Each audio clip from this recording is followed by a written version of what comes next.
Welcome to ITV. ముందుగా headlines చూద్దాం. రేపు ఏపీలో ప్రధాని మోదీ పర్యటన, పలు కార్యక్రమాల్లో పాల్గొననున్న ప్రధాని.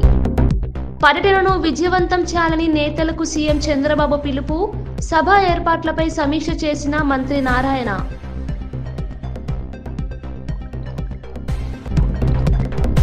జూబ్లీహిల్స్ ఉప ఎన్నికకు బీఆర్ఎస్ అభ్యర్థిగా మాగంటి సునీత నామినేషన్. దివంగత ఎమ్మెల్యే మాగంటి గోపీనాథ్ మృతితో అనివార్యమైన ఉప ఎన్నిక. సిట్టింగ్ స్థానాన్ని నిలబెట్టుకోవాలని బీఆర్ఎస్ తీవ్ర ప్రయత్నం.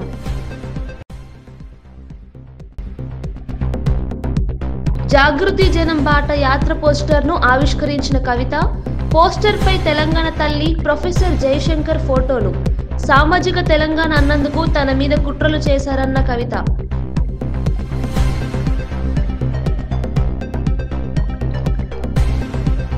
విశాఖలో గూగుల్ భారీ పెట్టుబడి. హైదరాబాద్ను మైక్రోసాఫ్ట్ మార్చినట్టే విశాఖను గూగుల్ మారుస్తుందన్న లోకేష్. ఏపీలో బుల్లెట్ ట్రైన్ వేగంతో అభివృద్ధి పరుగులు పెడుతోందని వ్యాఖ్య. విశాఖలో గూగుల్ భారీ పెట్టుబడి. హైదరాబాద్ను మైక్రోసాఫ్ట్ మార్చినట్టే విశాఖను గూగుల్ మారుస్తుందన్న లోకేష్. ఏపీలో బుల్లెట్ ట్రైన్ వేగంతో అభివృద్ధి పరుగులు పెడుతోందని వ్యాఖ్య. ప్రధాని నరేంద్ర మోదీ గురువారం చేపట్టనున్న శ్రీశైలం, కర్నూలు పర్యటనలు అత్యంత విజయవంతం చేయాలని సీఎం చంద్రబాబు కూటమి నేతలకు పిలుపునిచ్చారు. ఈ మేరకు బుధవారం ఆయన మంత్రులు, నంద్యాల, కర్నూలు జిల్లాల ఎంపీలు, ఎమ్మెల్యేలు, ఎమ్మెల్సీలు, ఇతర ముఖ్య నేతలతో టెలికాన్ఫరెన్స్ నిర్వహించారు.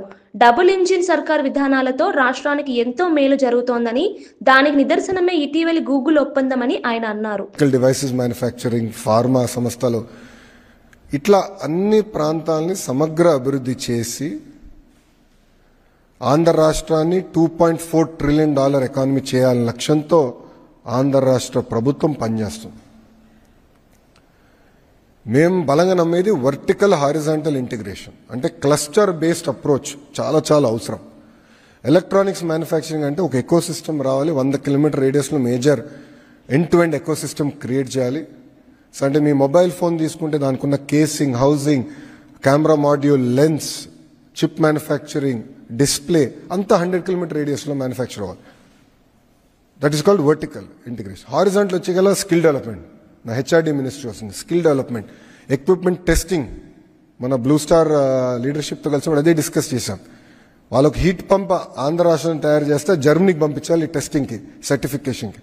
ఆ సర్టిఫికేషన్ ఎందుకు ఆంధ్ర రాష్ట్రంలో ఉండకూడదు, ఇదే ఎకో సిస్టంలో మీరు పెట్టండి అని వాళ్ళు కూడా మేము పెట్టుబడులు పెడతాం ఆ ఎకో సిస్టమ్ కానీ వాళ్ళు కూడా చెప్తాం కానీ. సో వర్టికల్ హారిజాంటల్ ఇంటిగ్రేషన్ చేస్తున్నాం.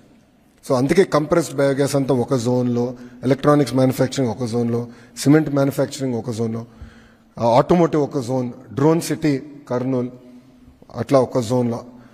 క్లస్టర్ బేస్డ్ అప్రోచ్ అనేది ఆంధ్ర రాష్ట్ర ప్రభుత్వం తీసుకుని 2047కి $2.4 ట్రిలియన్ ఎకానమీగా ఆంధ్ర రాష్ట్రాన్ని తీర్చిదిద్దడానికి కూటమి ప్రభుత్వం, మన ప్రజాప్రభుత్వం అడుగులేస్తడం జరుగుతుంది.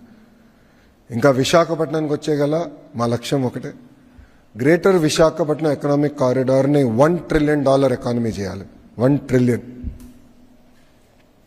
2.4 ట్రిలియన్లో 1 ట్రిలియన్ అక్కడ ఎకనామిక్ యాక్టివిటీ చేయాలని. హైదరాబాద్కి 30 సంవత్సరాలు ఏదైతే పట్టిందో అది 10 సంవత్సరాలు విశాఖపట్నం చేసి చూపించాల లక్ష్యంతో ప్రజాప్రభుత్వం పనిచేస్తుంది. దానికోసం విశాఖపట్నం ఎకనామిక్ కారిడార్ అని నామకరణం చేసి దానికి ప్రత్యేకంగా అధికారులను కూడా నియమించి ఇంటిగ్రేటెడ్ ప్లానింగ్, అంటే ఎయిర్పోర్ట్స్ కానివ్వండి, రైల్వేస్ కానివ్వండి, రోడ్స్, ఎడ్యుకేషన్ కానివ్వండి, కంపెనీలు ఎక్కడ రావాలి, ఎట్లా మొత్తం జోన్ ప్లానింగ్ చేయాలి. ఎట్లయితే గతంలో చంద్రబాబు నాయుడు గారిని హైదరాబాద్ని ఎట్లయితే ప్లాన్ చేశారో ఆ అప్రోచ్ తీసుకుని best in class, world class planning చేయాలి. ఒక పక్కన విశాఖపట్నంలో, అమరావతి ఈ రీజన్ రెండోది, మూడోది Rayalaseema economic corridor. Doctor APJ Abdul Kalam Jayanti సందర్భంగా సీఎం రేవంత్ నివాళి. మాజీ రాష్ట్రపతి, ప్రజల మనసులో చిరస్థాయిగా నిలిచిన శాస్త్రవేత్త డాక్టర్ ఏపీజే అబ్దుల్ కలాం జయంతి సందర్భంగా ముఖ్యమంత్రి రేవంత్ రెడ్డి నివాళులు అర్పించారు. జూబ్లీహిల్స్ లోని తన నివాసంలో కలాం చిత్రపటానికి పూలమాల వేసి ఆయనకు గౌరవం అర్పించారు. ఈ సందర్భంగా సీఎం మాట్లాడుతూ కలాం జీవితం యువతకు ప్రేరణగా నిలుస్తుందని పేర్కొన్నారు. దేశ అభివృద్ధికి కలాం చేసిన కృషి అపూర్వమని అన్నారు. కలాం చూపించిన మార్గంలో యువత నడిస్తే భారత్ ప్రపంచంలో అగ్రస్థానంలో నిలుస్తుందన్నారు. కలాం కలల భారత్ను నిర్మించేందుకు తెలంగాణ ప్రభుత్వం కృషి చేస్తుందని తెలిపారు. మాగంటి గోపీనాథ్ పై తీవ్ర వ్యాఖ్యలు చేసిన ఎంపీ ధర్మపురి అరవింద్, జూబ్లీహిల్స్ ఉప ఎన్నికల వేడిలో బీజేపీ ఎంపీ ధర్మపురి అరవింద్ సంచలన వ్యాఖ్యలు చేశారు. దివంగత మాగంటి గోపీనాథ్ జూబ్లీహిల్స్ వాసులకు డ్రగ్స్ అలవాటు చేశాడని ఆయన ఆరోపించారు. ఈ వ్యాఖ్యలు రాజకీయ వర్గాల్లో తీవ్ర చర్చకు దారితీశాయి. బీఆర్ఎస్ నేతలు అరవింద్ వ్యాఖ్యలను తీవ్రంగా ఖండించారు. మాగంటి కుటుంబాన్ని క్లబ్లలో డ్రగ్స్ సరఫరా ఎవరు కనుసన్నల్లో నడిచింది? లోకల్ నాయకుడు ఎవరు? కేటీఆర్ చెప్పాలి ఆన్సర్. మరి దానికి ఆయన హయాంలో అయినాయి కేసులన్నీ అయినాయి. ఎవడు ఇడిపించిండ్రు? అక్కడ సరఫరాకి ఎవరు కనుసన్నలు అయినాయి? ఏం సింపతి వీళ్ళకా లేకపోతే డ్రగ్స్ బానిసలకా? వాళ్ళు విక్టిమ్స్కా? వాళ్ళ మీద సింపతి చూపెట్టాలి. సరఫరా చేసిన వాళ్ళకా? జూబ్లీహిల్స్ ఉప ఎన్నికల్లో బీఆర్ఎస్ అభ్యర్థి మాగంటి సునీతకు పూర్తి మద్దతుగా పార్టీ వర్కింగ్ ప్రెసిడెంట్ కేటీఆర్ బహిరంగంగా ప్రకటించారు. ఒక కుటుంబ సభ్యుడు దూరమైనా పార్టీ స్థిరంగా నిలబడగలదని ఈ ఎన్నికలు నిరూపిస్తాయని అన్నారు. గోపీనాథ్ను వ్యక్తిగతంగా కాకుండా పార్టీ చిహ్నంగా ప్రజలు గుర్తించుకున్నారని తెలిపారు. మాగంటి సునీతను పార్టీ ప్రతీకగా భావిస్తూ బీఆర్ఎస్ ఈ ఎన్నికల్లో పోరాడుతోందని చెప్పారు. గోపీనాథ్ ఆత్మకు శాంతి చేకూరేలా ప్రజలు సునీతను గెలిపించాలని పిలుపునిచ్చారు. ప్రజల మద్దతుతో బీఆర్ఎస్ గెలుపు ఖాయమని విశ్వాసం వ్యక్తం చేశారు. దెబ్బ కొట్టడానికి వారు రెడీగా ఉన్నారు. అట్లాగే ముమ్మాటికి ప్రతి వర్గం ఇవాళ పేదలు, బలహీన వర్గాలు 42% రిజర్వేషన్ అని చెప్పి గొంతు కోసినందుకు, చెల్లని జీవో ఇచ్చి మోసం చేసే ప్రయత్నం చేసినందుకు బీసీలు కుత ఉడుకుతున్నారు. వాళ్ళు కూడా బుద్ధి చెప్పడానికి రెడీగా ఉన్నారు. ఎల్లుండి బంధుకాలు కూడా పిలిపించారని తెలుస్తా ఉన్నది. కాబట్టి ఇవాళ ప్రతి వర్గం వీళ్ళు వాళ్ళని కాదు, దళిత బంధు అని మోసం చేసి అభయ హస్తం అని చెప్పి 10 లక్షలు కాదు 12 లక్షలు ఇస్తామని చెప్పి మోసం చేసినందుకు దళితులు కుత ఉడుకుతా ఉన్నారు. ఈ రకంగా అన్ని వర్గాల నుంచి మద్దతు వెల్లువెత్తుతున్నది. మా అభ్యర్థి సునీత గోపీనాథ్ గారు మంచి మెజారిటీతో తప్పకుండా గెలుస్తారన్న విశ్వాసం మాకుంది. ఇది కేసీఆర్ గారు తిరిగి పునరాగమనానికి, తెలంగాణలో మళ్ళీ ఒకసారి ప్రభుత్వంలో రావడానికి, కేసీఆర్ గారు తిరిగి ముఖ్యమంత్రిగా పదవిని అధిష్ఠించడానికి ఇది మొదటి మెట్టు కాబోతున్నది. గులాబీ దండు జైత్రయాత్ర జూబ్లీహిల్స్ నుంచే తిరిగి ప్రారంభం కాబోతున్నది అని మేము బలంగా నమ్ముతున్నాం. తప్పకుండా ప్రజల దీవెనలు మా అభ్యర్థి సునీత గారికి ఉండాలని చెప్పి పార్టీ సమిష్టిగా వారి గెలుపు కోసం పనిచేస్తుందని చెప్పి కూడా, అట్లాగే మీడియా మిత్రులకు కూడా దయచేసి మీ ఆశీర్వాదం కూడా మా అభ్యర్థికి ఉండాలని చెప్పి కూడా అభ్యర్థిస్తూ, మరి వారి గెలుపు కోసం శ్రమిస్తున్న ప్రతి ఒక్కరికి కూడా పేరు పేరున ధన్యవాదాలు తెలియజేస్తూ, జూబ్లీహిల్స్ నవంబర్ 11 నాడు కారు గుర్తు మీద ఓటు వేసి మాగంటి సునీత గోపీనాథ్ గారిని గెలిపించాలని మళ్ళీ ఒకసారి కోరుతూ మీ అందరికి నమస్కారం. ఆంధ్రప్రదేశ్ ను ఆర్థికంగా శక్తివంతమైన రాష్ట్రంగా మార్చడం లక్ష్యమని మంత్రి నారా లోకేష్ తెలిపారు. 2047 నాటికి ఏపీని $2.4 ట్రిలియన్ ఎకానమీగా తీర్చిదిద్దడమే తమ ప్రధాన ధ్యేయమని చెప్పారు. అన్ని ప్రాంతాలను సమగ్రంగా అభివృద్ధి చేయడానికి క్లస్టర్ బేస్ అప్రోచ్ ద్వారా కూటమి ప్రభుత్వం ముందుకు సాగుతోందని వివరించారు. ముఖ్యంగా విశాఖపట్నంను $1 ట్రిలియన్ ఎకానమీగా అభివృద్ధి చేయాలని లక్ష్యంగా పెట్టుకున్నామని పేర్కొన్నారు.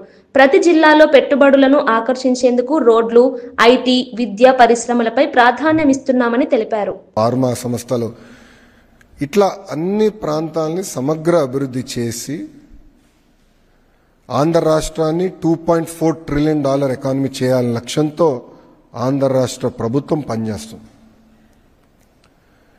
మేము బలంగా నమ్మేది వర్టికల్ హారిజాంటల్ ఇంటిగ్రేషన్, అంటే క్లస్టర్ బేస్డ్ అప్రోచ్ చాలా అవసరం. ఎలక్ట్రానిక్స్ మ్యానుఫ్యాక్చరింగ్ అంటే ఒక ఎకో సిస్టమ్ రావాలి. 100 కిలోమీటర్ రేడియస్లో major end to end ecosystem create చేయాలి. సో అంటే మీ మొబైల్ ఫోన్ తీసుకుంటే దానికి ఉన్న casing, housing, camera module, lens, chip manufacturing, display అంతా 100 కిలోమీటర్ రేడియస్లో మ్యానుఫ్యాక్చర్ అవ్వాలి. That is called vertical integration. Horizontal వచ్చేగల స్కిల్ డెవలప్మెంట్, నా హెచ్ఆర్డీ మినిస్ట్రీ వస్తుంది. స్కిల్ డెవలప్మెంట్, ఎక్విప్మెంట్ టెస్టింగ్, మన బ్లూ స్టార్ లీడర్షిప్తో కలిసి అదే డిస్కస్ చేశాం. వాళ్ళకి హీట్ పంప్ ఆంధ్ర రాష్ట్రాన్ని తయారు చేస్తే జర్మనీకి పంపించాలి టెస్టింగ్కి, సర్టిఫికేషన్కి. ఆ సర్టిఫికేషన్ ఎందుకు ఆంధ్ర రాష్ట్రంలో ఉండకూడదు, ఇదే ఎకో సిస్టంలో మీరు పెట్టండి అని వాళ్ళు కూడా మేము పెట్టుబడులు పెడతాం ఆ ఎకో సిస్టమ్ కానీ వాళ్ళు కూడా చెప్తాం కానీ. సో వర్టికల్ హారిజాంటల్ ఇంటిగ్రేషన్ చేస్తున్నాం. సో అందుకే కంప్రెస్డ్ బయోగ్యాస్ అంతా ఒక జోన్లో, ఎలక్ట్రానిక్స్ మ్యానుఫ్యాక్చరింగ్ ఒక జోన్లో, సిమెంట్ మ్యానుఫ్యాక్చరింగ్ ఒక జోన్లో, ఆటోమోటివ్ ఒక జోన్, డ్రోన్ సిటీ కర్నూలు అట్లా ఒక జోన్లో. క్లస్టర్ బేస్డ్ అప్రోచ్ అనేది ఆంధ్ర రాష్ట్ర ప్రభుత్వం తీసుకుని 2047కి $2.4 ట్రిలియన్ ఎకానమీగా ఆంధ్ర రాష్ట్రాన్ని తీర్చిదిద్దడానికి కూటమి ప్రభుత్వం, మన ప్రజాప్రభుత్వం అడుగులేస్తాం జరుగుతుంది. ఇంకా విశాఖపట్నానికి వచ్చేగల మా లక్ష్యం ఒకటే, గ్రేటర్ విశాఖపట్నం ఎకనామిక్ కారిడార్ని $1 ట్రిలియన్ ఎకానమీ చేయాలి. 1 ట్రిలియన్,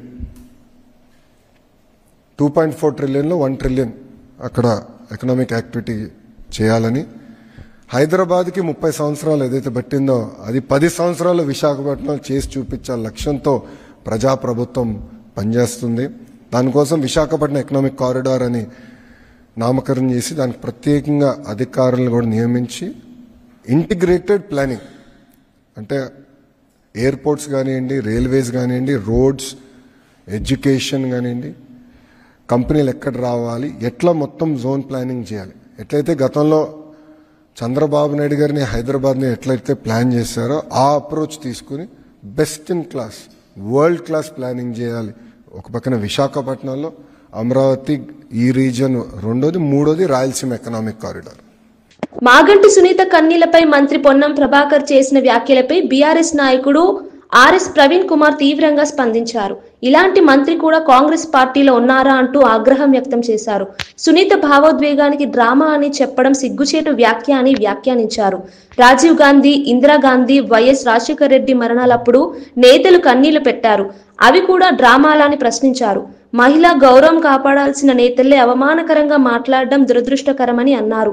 మాగంటి కుటుంబం అనుభవిస్తున్న బాధను రాజకీయంగా వాడుకోవడం సరికాదన్నారు. కుటుంబం తప్ప తెలియకపోతే బయటికి తెచ్చి మైక్ పెట్టి ఏడిపిస్తా ఉన్నారు. మైక్ పెట్టి మీరు చూస్తూ ఉన్నారు. ఎవరైనా ఆడలను తీసుకొచ్చి మైక్ పెట్టి ఏడిపించి ఓట్లు అడిగితే వాళ్ళకి బుద్ధి ఉందా అని అడుగుతా ఉన్నాం. ఇవాళ సానుభూతి పేరు మీద మావోయిస్టు అగ్రనేత మల్లోజుల వేణుగోపాల్ అలియాస్ అభయ్ ఉద్యమాన్ని విడిచి మహారాష్ట్ర ముఖ్యమంత్రి దేవేంద్ర ఫడ్నవీస్ ఎదుట లొంగిపోయారు. గడ్చిరోలి పోలీసుల సమక్షంలో 60 మంది సహచరులతో కలిసి ఆయుధాలను అప్పగించారు. గత కొంతకాలంగా మావోయిస్టు వైఖరిపై అసంతృప్తి వ్యక్తం చేస్తూ లేఖలు రాసిన అభయ్ చివరికి జనజీవన స్రవంతిలోకి చేరాలనే నిర్ణయం తీసుకున్నారు. ఫడ్నవీస్ ఈ లొంగుబాటును స్వాగతిస్తూ నక్సల్ ఫ్రీ భారత్ నిర్మాణంలో ఇది ఒక మైలురాయి అని అన్నారు. మావోయిజం హింసను త్యజించి ప్రధాన ప్రవాహంలోకి వస్తున్న నాయకులు దేశానికి ఆదర్శమని చెప్పారు.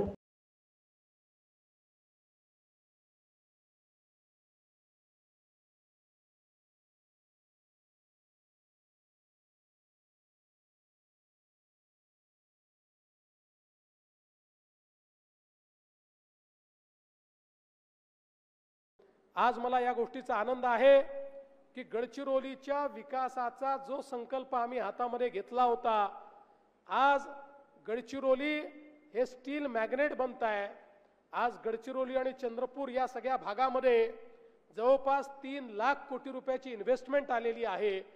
मोठ्या प्रमाणात रोजगाराची निर्मिती होते आहे आणि या ठिकाणी जे लोक इन्व्हेस्टमेंट करतायत, गुंतवणूक करतायत, त्या गुंतवणूक करणाऱ्या प्रत्येकाला मी सांगतो आहे की तुम्हाला ज्या सवलती पाहिजे त्या आम्ही देऊ, पण आमची अट एकच असणार आहे आणि ती अट ही असणार आहे की तुमच्याकडे जी मंडळी कामाला लागतील त्यातली 95% मंडळी ही भूमिपुत्रच असली पाहिजे. स्थानिकांनाच या ठिकाणच्या रोजगार मिळाला पाहिजे.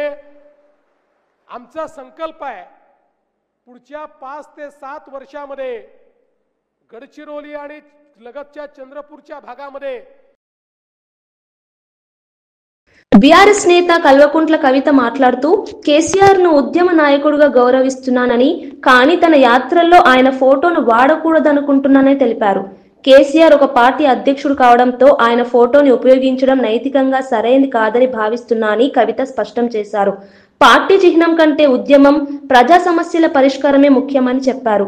తన రాజకీయ ప్రయాణం ప్రజా సమస్యల పరిష్కారంపై దృష్టి సారిస్తుందని పేర్కొన్నారు. తెలంగాణ ఉద్యమాన్ని కేసీఆర్ నడిపించారని గుర్తు చేస్తూ అదే మార్గంలో తాను కూడా ప్రజల కోసం పనిచేస్తారని తెలిపారు. నేను కొంత ఆలోచన ఉన్నటువంటి వ్యక్తి, కొంత సమాజం పట్ల కన్సర్న్ ఉన్నటువంటి వ్యక్తి. కన్సర్న్ ఉండబట్టే తెలంగాణ ఉద్యమంలోకి వచ్చినాం. కన్సర్న్ ఉండబట్టే ఆనాడు రాష్ట్రం వస్తుందో రాదో తెలియకపోయినా పేగులు తెగేలాగా తెలంగాణ కోసం కొట్లాడినాం. అనేక కార్యక్రమాలు తీసుకున్నాం, 1 కాదు 2 కాదు. ఆ కన్సర్న్ ఉంది కాబట్టే ఒక మాట చెప్పిన నేను, భౌగోళిక తెలంగాణ మనం సాధించుకున్నాం, సామాజిక తెలంగాణ సాధించుకోలేదు అని. సామాజిక తెలంగాణ అంటే అర్థమైంది, ప్రతి ఒక్కరికి సమాన అవకాశాలు రావాలి, ప్రతి ఒక్కరికి సమాన ప్రాధాన్యతలు లభించాలి. అది ఆర్థికంగా కావచ్చు, రాజకీయంగా కావచ్చు, సామాజికంగా కావచ్చు. దీనిలో తప్పేముంది? అదేదో పెద్ద తప్పు మాట్లాడినట్టుగా చిత్రీకరించి నన్ను బీఆర్ఎస్ పార్టీ నుండి బయటకు వెళ్ళగొట్టే వరకు కూడా కుట్రలు జరిగింది. ఆనాడు నేను బీఆర్ఎస్ పార్టీలో ఉన్నప్పుడు ఏదైతే అన్నానో నేను ఇవాళ కూడా అదే అంటున్నాను. భౌగోళిక తెలంగాణ సాధించుకున్నాం, సామాజిక తెలంగాణ సాధించుకోవాల్సి ఉన్నది. ఆ సామాజిక తెలంగాణ సాధన కోసం తెలంగాణ జాగృతి ఖచ్చితంగా కట్టుబడి ముందుకు నడుస్తుంది. సామాజిక తెలంగాణ అంటే ఒక బీసీలది కాదు, ఒక ఎస్సీలది కాదు, ఒక ఎస్టీలది కాదు, అందరిది. ఓసీలలో ఉన్న పేదవాళ్ళది, మా మహిళలది, మా ఆడబిడ్డలది, మా యువకులది, మైనార్టీలది, ఎస్సీలది, ఎస్టీలది, బీసీలది, అందరిది. అందరికీ వారికి రావాల్సిన హక్కులు రావాలి. ఇవాళ వస్తున్నాయా, అందుతున్నాయా అందరికీ అన్ని ఫలితాలు? చూస్తున్నామా ఎక్కడన్నా? కాబట్టి సామాజిక తెలంగాణ అంటే అదేదో నినాదం కాదు, అదొక విధానపరమైనటువంటి నిర్ణయం ఇవాళ తెలంగాణ జాగృతి తీసుకోవాలి. ఈ విధానపరమైనటువంటి నిర్ణయం మేము ఉన్నన్ని రోజులు తెలంగాణ సమాజం కోసం పనిచేస్తూనే ఉంటాం. అన్ని లేయర్స్లో, అన్ని చోట్ల, అన్ని వర్గాలకు సంబంధించినటువంటి ప్రజలను కూడా అడ్రస్ చేస్తూ సామాజిక తెలంగాణ కోసం కట్టుబడి ఉంటాం, దానికోసం పనిచేస్తాం. బీజేపీ రాష్ట్ర కార్యాలయంలో బీసీ సంఘ నేతలు గుజ్జ సత్యం, గుజ్జ కృష్ణల మధ్య ఘర్షణ చోటు చేసుకుంది. ఫోటోలకు ముందుకు వెళ్లే విషయంపై తలెత్తిన వివాదం పెద్దగా మారింది. రామచంద్రరావు, ఆర్ కృష్ణయ్య సమక్షంలోనే ఇద్దరు ఒకరిపై ఒకరు చేయి చేసుకున్నారని సమాచారం. అకస్మాత్తుగా చోటు చేసుకున్న ఈ ఘటనతో అక్కడ ఉద్రిక్త వాతావరణం నెలకొంది. పార్టీ నేతలు మధ్యవర్తిత్వం చేసి పరిస్థితిని శాంతింపజేశారు. బీజేపీ వర్గాలు ఈ సంఘటనపై అసంతృప్తి వ్యక్తం చేస్తున్నాయి. పార్టీ గౌరవానికి భంగం కలిగించే చర్యలు ఎవరు చేసినా కఠిన చర్యలు తప్పవని నాయకత్వం హెచ్చరించింది. ప్రజల సమస్యల కోసం పోరాడాల్సిన పార్టీ నేతలు అంతర్గత గొడవలతో వార్తలు నిలవడం విచారకరమని కార్యకర్తలు వ్యాఖ్యానించారు. దాన్ని మళ్ళీ మొదలుపెట్టి అసలైనటువంటి ఒక బీసీల కులగణన జరుగుతున్నది అంటే నరేంద్ర మోదీ గారి యొక్క ప్రయత్నంతో ఈ కులగణన జరుగుతున్నది. దీన్ని ఈరోజు మనం స్వాగతించకపోగా రాజకీయాలు చేస్తున్నారు. కాబట్టి బీసీలకు అన్యాయం చేస్తున్నారు. కాబట్టి ఈ కాంగ్రెస్ ప్రభుత్వం కానీ కాంగ్రెస్ పార్టీ కానీ వారి యొక్క వ్యతిరేకంగా ఈ యొక్క మమ్మల్ని అడిగారు ఆ రోజు, మీరు ఇంప్లీడ్ కావాలని. ఆర్ కృష్ణ ఆ బీసీ రిజర్వేషన్ ఇంప్లీడ్ అయ్యారు. వారితో పాటు అనేకమైన కుల సంఘాలు ఇంప్లీడ్ అయినాయి. ఆ పిటిషన్స్ అన్నీ కూడా అలో అయినాయి. అది మనం గుర్తించాల్సిన అవసరం ఉన్నది. కాబట్టి ఈ జేఏసీ తీసుకున్నటువంటి ఒక నిర్ణయం ఉందో భారతీయ జనతా పార్టీ పూర్తిగా దాన్ని సపోర్ట్ చేస్తూ ఉంది. నేను మా కార్యకర్తల్ని, మా నేతలు కూడా అడుగుతున్నాను, చెప్తాను, మీ అందరూ కూడా రేపు జరగబోయేటువంటి బంద్కు సపోర్ట్ చేయండి. మనం ప్రత్యక్షంగానే దీంట్లో పాల్గొనాలని చెప్పేసి కూడా భారతీయ జనతా పార్టీ కార్యకర్తలకు, నేతలకు నేను పిలుపునిస్తున్నాను. ఇప్పుడు మన కృష్ణయ్య గారు మాట్లాడతారు.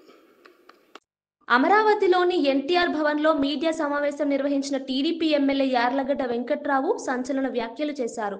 వైఎస్ఆర్సీపీ కోడిగుడ్డు తెస్తే టీడీపీ గూగుల్ డేటా సెంటర్ను తెచ్చిందని వ్యాఖ్యానించారు. కూటమి ప్రభుత్వం రాష్ట్ర అభివృద్ధికి కృషి చేస్తోందని, ముఖ్యమంత్రి చంద్రబాబు నాయకత్వంలో ఏపీకి గ్లోబల్ ఇన్వెస్టర్ల విశ్వాసం తిరిగి వస్తోందని అన్నారు. విశాఖలో గూగుల్ డేటా సెంటర్ ద్వారా వేలాది ఉద్యోగాలు సృష్టించబడ్డాయని గుర్తు చేశారు.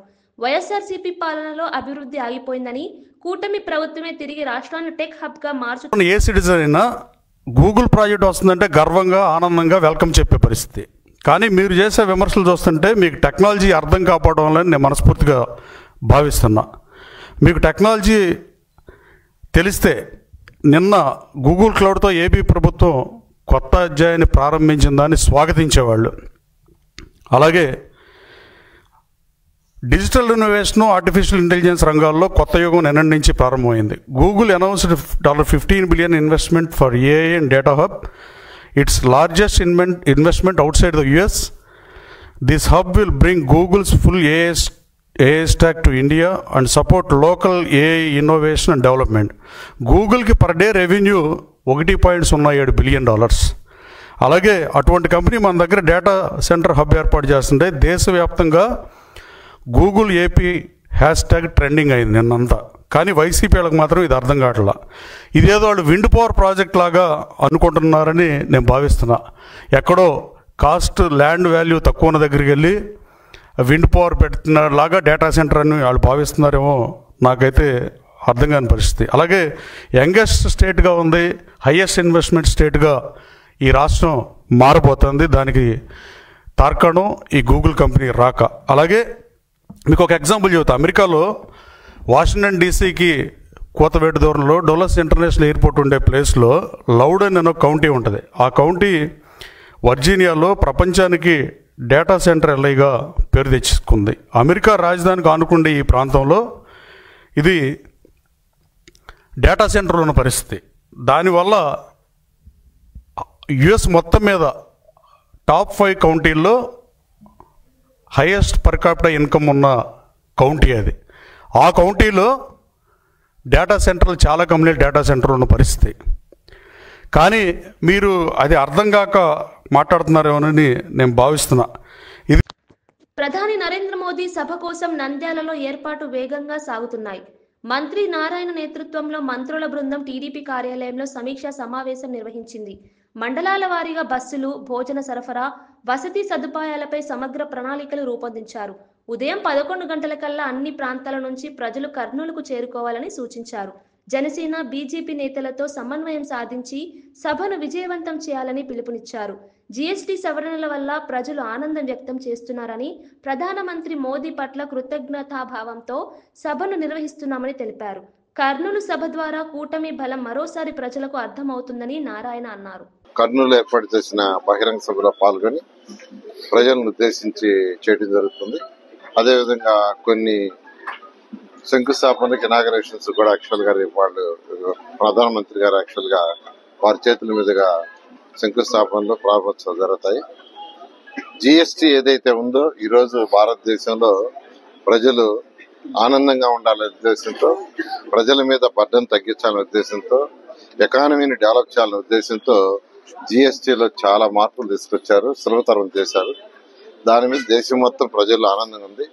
ఈ సందర్భంగా యాక్చువల్ గా ఈ యొక్క బహిరంగ సభను ఏర్పాటు చేయడం జరిగింది. నిజంగానే ప్రధానమంత్రి గారికి రాష్ట్ర ప్రజల తరఫున ధన్యవాదాలు తెలిపే యొక్క కార్యక్రమంలో ఈ యొక్క సభ. వైఎస్ఆర్సీపీ అధికార ప్రతినిధి మాజీ ఎంపీ మార్గని భరత్ తీవ్ర స్థాయిలో స్పందించారు. కూటమి ప్రభుత్వంలోని నకిలీ మద్యం దందాపై రాష్ట్ర వ్యాప్తంగా వైఎస్ఆర్సీపీ చేస్తున్న నిరసనలకు భయపడి జోగి రమేష్ పేరు చెప్పించారని ఆరోపించారు. సిట్ అంటే సిట్, స్టాండ్ అంటే స్టాండ్ అనేది చంద్రబాబు నాయుడు నియమించిన అధికారుల తీరే అని ఎద్దేవా చేశారు. అసలు నకిలీ మద్యం దందా వెనుక ఉన్న పెద్దలను రక్షించేందుకే ఈ కుట్రలు జరుగుతున్నాయని తెలిపారు. ప్రజల ప్రాణాలను ప్రమాదంలోకి నెట్టిన కూటమి ప్రభుత్వానికి ప్రజలు తగిన బుద్ధి చెబుతారని హెచ్చరించారు. ఇప్పుడు తీసుకొచ్చేమో జోగి రమేష్ కి సంబంధం అని చెప్తా ఉన్నాడు. అక్కడే క్లియర్ గా అర్థమవుతోంది. అంటే ఇవాళ ఈ యొక్క కరెక్ట్ గా మేము అదే రోజున ఆంధ్రప్రదేశ్ అంతా ప్రొటెస్టులు చేస్తూ ఉంటే జోగి రమేష్ పేరు చెప్పించిన ఆఫీసర్లు ఎవరండి? ఈ సిట్ ఆఫీసర్లు కాదా? అంటే చంద్రబాబు నాయుడు గారు సిట్ అంటే కూర్చునేవాళ్ళు, స్టాండ్ అంటే నుంచునే వాళ్లే కదా చెప్పించింది. మరి అప్పుడు దాకా ఈ సంవత్సరంన్నర కాలంలో ప్రజల చేత నకిలీ మద్యం దాగిస్తూ ఉన్నారు. ఇవన్నీ కూడా ప్రజలకు అన్ని కూడా క్లియర్ గా అర్థమవుతా ఉన్నాయి. బీసీలకు పదవులు ఇచ్చిన కేసీఆర్ ఉద్యమానికి మద్దతు ఇవ్వాలని ఆర్ కృష్ణయ్య పిలుపు. బీసీ నాయకుడు ఆర్ కృష్ణయ్య మాట్లాడుతూ మాజీ సీఎం కేసీఆర్ బీసీలకు అనేక పదవులు ఇచ్చారని గుర్తు చేశారు. ఇప్పుడు కూడా కేసీఆర్ చేపట్టిన ఉద్యమానికి బీసీ వర్గాలు మద్దతు ఇవ్వాలని కోరారు.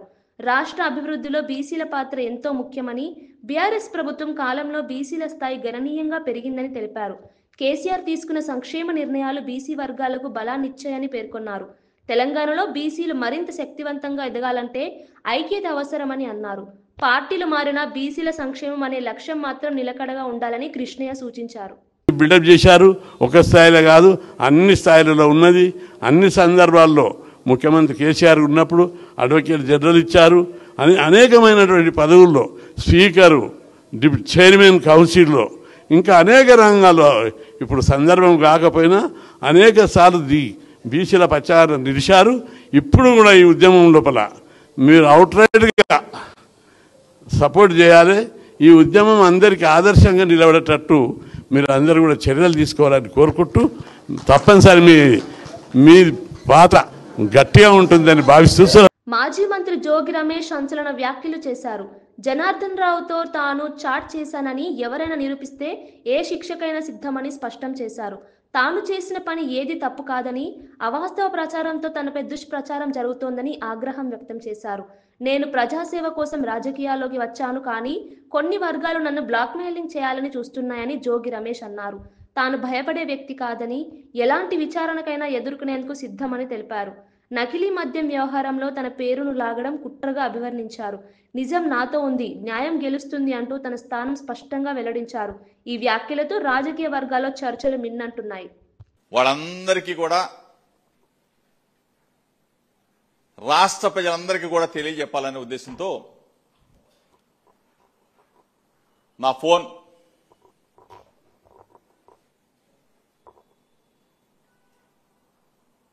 ఎప్పుడైనా ఎక్కడైనా ఏ పరిస్థితుల్లో అయినా నేను జనార్దన్ రావుతో చాట్ చేశానని చెప్పేసి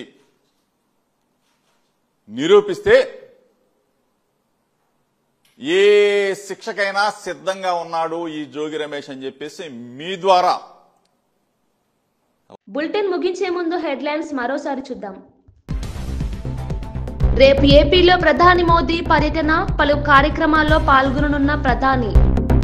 పర్యటనను విజయవంతం చేయాలని నేతలకు సీఎం చంద్రబాబు పిలుపు, సభ ఏర్పాట్లపై సమీక్ష చేసిన మంత్రి నారాయణ.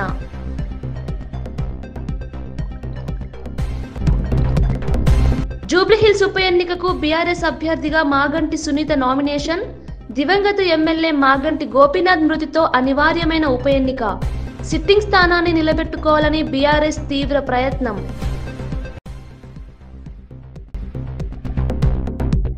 జాగృతి జనం బాట యాత్ర పోస్టర్ను ఆవిష్కరించిన కవిత, పోస్టర్పై తెలంగాణ తల్లి ప్రొఫెసర్ జయశంకర్ ఫోటోలు. సామాజిక తెలంగాణ అన్నందుకు తన మీద కుట్రలు చేశారన్న కవిత.